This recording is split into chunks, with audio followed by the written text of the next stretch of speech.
Selamat pagi, saya David Xavier Timotius Hendra dari Prodi Akuntansi kelas 11A dengan NIM 2106159 ingin membawakan presentasi studi kasus saya yang saya lakukan beberapa bulan terakhir ini dengan judul Keringat Pengusaha Kuliner Ketika Berdinamika Dalam Kondisi Pandemi.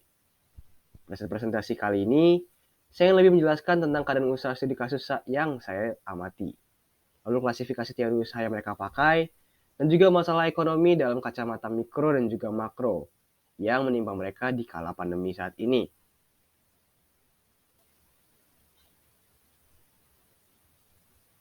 Pada slide kedua ini, saya akan menjelaskan tentang keadaan usaha studi kasus usaha saya. Di bagian studi kasus ini, saya akan menjelaskan tentang profil pemilik usaha tersebut dan biaya-biaya yang ada dan terdapat di dalam usaha tersebut. Perkenalkan, Bapak Camilun Majid yang merupakan seorang pengusaha kuliner STMJ 220 Volt yang juga telah mencicipi manis dan pahit dunia bisnis. Sedikit trivia atau informasi, sebelum mulai usaha yang dibangunnya sekarang, Pak Majid sudah pernah memulai suatu usaha bisnis sepatu dengan nama brand Chair Lady di kota Surabaya, Jawa Timur. Namun usaha tersebut tidak berlangsung lama karena ada masalah SDM yang tidak bisa mengatur dan memanage usaha tersebut. Setelah itu, pada tahun 1999, Pak Majid memutuskan untuk merantau ke Balikpapan, Kalimantan Timur, untuk memulai usaha minuman STMJ. Namun, usaha tersebut tidak langsung berhasil, karena pembukaan usaha tersebut atau usaha di bidang kuliner tersebut merupakan usaha atau perjalanan pertama bagi Pak Majid. Kesulitan yang dialami Pak Majid dalam percobaan pertama ini adalah penemuan cita rasa untuk pembuatan minuman STMJ tersebut. Dan karena hal tersebut, akhirnya merembet kepada masalah pengurangan omset yang berujung pada kebangkrutan usaha pertama Pak Majid. Namun, karena Pak Majid memiliki dedikasi yang tinggi dalam berbisnis, Pak Majid memutuskan untuk membuka kembali usaha tersebut dengan nama STMJ 220 Volt di tahun 2002. Pelan-pelan, usaha itu mulai naik dan mencapai titik perkembangan di tahun 2005. Hal itu ditandai dengan adanya peningkatan penjualan STMJ yang biasanya hanya terjual 7 liter seharinya, sekarang bisa mencapai 25 liter. Dan jika kita lihat dari harganya, harga awal yang dipaut untuk harga sebuah segelas STMJ adalah sebesar Rp9.000. Namun, karena ada peningkatan penjualan, harga tersebut mulai naik menjadi Rp15.000. Belum lagi kalau ada penambahan telur. Dan hal tersebut bisa menjadi ekstra cost lagi loh.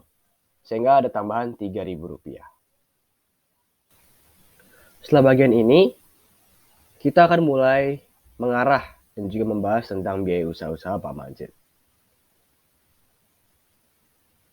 Seperti yang saya beritahu sebelumnya, di bagian ini saya akan lebih memfokuskan kepada biaya usaha Pak Majid, yakni STMJ 220 Volt. Pada saat Pak Majid memulai usaha tersebut, biaya yang dikeluarkan Pak Majid adalah sebesar Rp2 juta. Dan untuk omset yang diraup pada hari-hari ini adalah sebesar 9 juta per bulannya. Namun hal tersebut masih omset, yaitu keuntungan kotor. Masih ada lagi biaya-biaya pengeluaran yang harus dibayarkan. Biaya-biaya tersebut terpaut sebesar Rp6 juta, di mana Rp800.000 biasanya dikeluarkan untuk membeli bahan-bahan pokok, seperti ayam, telur, jahe, sayur, dan lain-lain. Lalu ada biaya Rp3 juta yang digunakan untuk menggaji bawahan atau pekerjanya. Dan biaya sebesar Rp2 juta digunakan untuk membayar sewa tempat selama 1 bulan. Klasifikasi teori usaha Pak Majid. Di slide ini saya akan menjelaskan tentang klasifikasi teori usaha yang usaha Pak Majid pakai. Arti klasifikasi akan saya jelaskan pada saat presentasi kali ini. Di slide pertama ini, klasifikasi yang akan saya jelaskan adalah klasifikasi teori pasar. Teori pasar yang menurut saya cocok untuk usaha Pak Majid adalah teori pasar persaingan sempurna. Yang dimana teori pasar persaingan tersebut adalah suatu struktur pasar yang dimana terdapat banyak penjual dan pembeli yang merupakan masing-masingnya tidak dapat mempengaruhi keadaan pasar. Hal tersebut dibuktikan dengan adanya kemudahan akses keluar dan masuk pasar. Artinya adalah terdapat kebebasan bagi pemilik usaha dengan teori tersebut untuk memulai bisnis dan juga mengakhiri bisnis itu sendiri langsung. Dan menurut saya hal tersebut dapat diaplikasikan kepada usaha Pak Majid. Dan hal tersebut menjadi sebuah kecocokan bagi usaha Pak Majid. Selanjutnya adalah teori pendekatan kardinal yang merupakan teori perilaku konsumen. Dan pendekatan kardinal menjadi teori yang paling cocok menurut saya untuk usaha Pak Majid. Pendekatan tersebut menyatakan bahwa utilitas dapat diukur secara langsung melalui angka-angka dengan menggunakan konsep total utility dan juga marginal utility. Dan penjelasan sebelumnya, kita bisa membuat suatu konsepsi dengan menggunakan total utility dan juga margin utility kepada usaha Pak Majid. Apabila kepuasan mengkonsumsi satu gelas STMJ bernilai sebesar 100 satuan utilitas, sedangkan 2 gelas STMJ sebesar 175 satuan utilitas, dengan mudah kita bisa menyimpulkan bahwa mengkonsumsi 2 gelas STMJ memberikan kepuasan yang lebih daripada 1 gelas STMJ saja, karena nilai utilitasnya lebih besar. Lalu, apabila bersama dengan 2 gelas STMJ, biasanya kita harus menambah atau mengkonsumsi telur tambahan yang memberikan kepuasan sebesar 40 satuan utilitas. Berarti kepuasan dari mengkonsumsi 2 gelas STMJ dan tambahan telur menjadi 215 satuan utilitas. Namun, seiring berjalannya waktu, kepuasan tersebut akan berkurang karena utilitasnya berkurang. Dan hal tersebut disebut dengan the law of diminishing.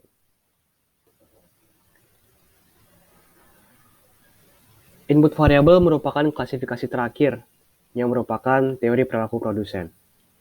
Alasan saya memilih input tersebut atau teori tersebut adalah karena hal tersebut cocok dengan usaha Pak Majid, di mana output yang dihasilkan itu didasarkan oleh produksi yang ada. Jika yang menambah kuantitas produksi makanan, maka inputnya pun harus bertambah. Input tersebut termasuk bahan-bahan makanan yang digunakan untuk diolah menjadi suatu makanan.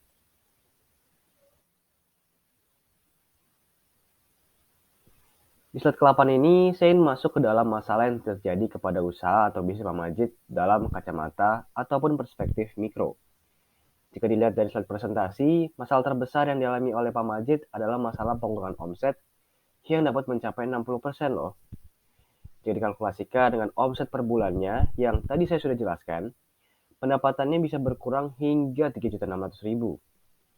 Hal tersebut diakibatkan dengan adanya pemberlakuan kebijakan PPKM yang menyulitkan kebanyakan UMKM di masa pandemi ini, termasuk usaha STMJ 220 volt Pak Majid.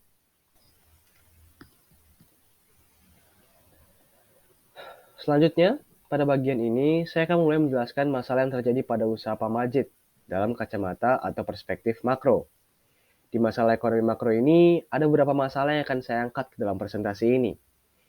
Namun, di slide pertama ini, saya akan menjelaskan tentang masalah pengangguran yang berujung kepada daya beli konsumen yang menurun. Seperti digambar, salah satu contohnya adalah Ibu Frida, yang merupakan salah satu pelanggan STMJ 220 volt. Namun, dia harus mengurangi pengeluarannya karena dia baru saja terkena PHK dari perusahaan lamanya, yakni salah satu perusahaan swasta distributor elektronik. Penghasilan yang biasa diterima oleh Ibu Frida adalah sebesar 2.500.000. Dan karena Ibu Frida sudah tidak memiliki pekerjaan lagi, dia harus bisa menghemat pengeluarannya dan mengurangi konsumsinya. Tentu saja hal tersebut menjadi sebuah masalah dan juga sebuah faktor masalah bagi Pak Majid, di mana tingkat penjualan Pak Majid menurun akibat adanya pengangguran yang mengakibatkan daya beli konsumennya menurun. Selanjutnya, pada bagian ini, saya akan mulai menjelaskan masalah yang terjadi pada usaha Pak Majid dalam kacamata atau perspektif makro. Di masalah ekonomi makro ini, ada beberapa masalah yang akan saya angkat dalam presentasi ini. Slide pertama ini, saya akan menjelaskan tentang masalah pengangguran yang berujung kepada daya beli konsumen yang menurun. Salah satu contohnya adalah Ibu Frida, yang merupakan salah satu pelanggan setia STMJ 220 volt. Namun, dia harus mengurangi pengeluarannya karena dia baru saja terkena PHK dari perusahaan lamanya, yakni salah satu perusahaan swasta distributor elektronik. Penghasilan yang biasanya diterima adalah sebesar 2.500.000 per bulannya. Dan karena Ibu Frida sudah tidak memiliki pekerjaan, dia harus bisa menghemat pengeluarannya dan mengurangi konsumsinya. Tentu saja hal tersebut menjadi sebuah salah satu faktor masalah bagi Pak Majid, di mana tingkat penjualan Pak Majid menurun akibat adanya pengangguran yang mengakibatkan daya beli konsumennya menurun juga.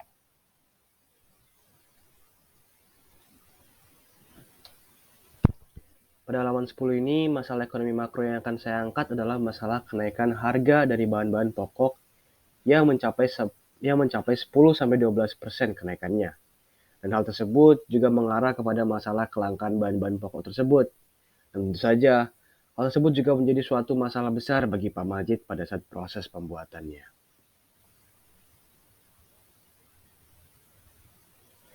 Masalah terakhir yang menjadi masalah dalam usaha bisnis Pak Majid adalah masalah ketimpangan pendapatan.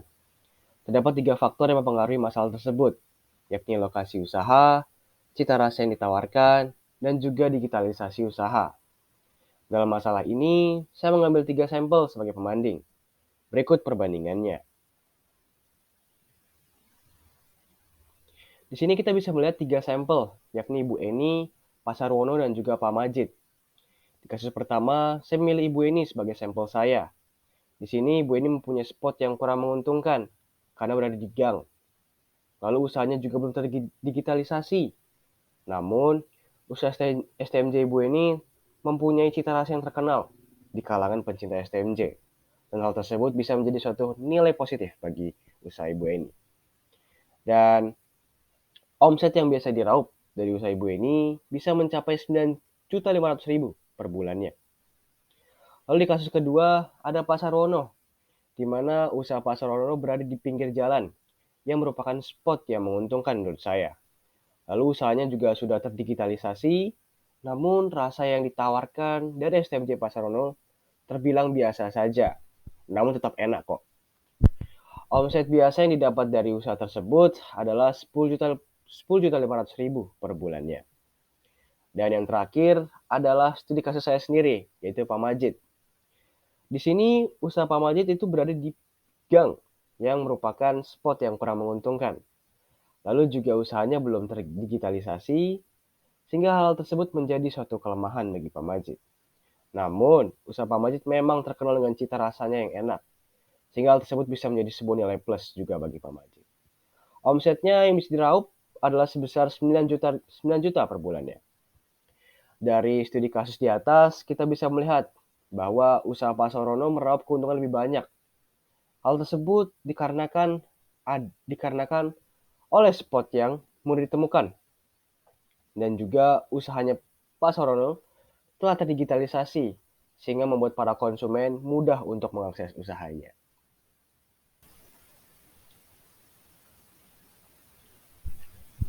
Pada bagian slide ini, saya menjelaskan solusi-solusi inovatif yang bisa kita berikan bagi usaha Pak Majid dan juga UMKM lainnya. Yang pertama, menurut saya adalah dengan adanya kemudahan pemberian pinjaman dari bank.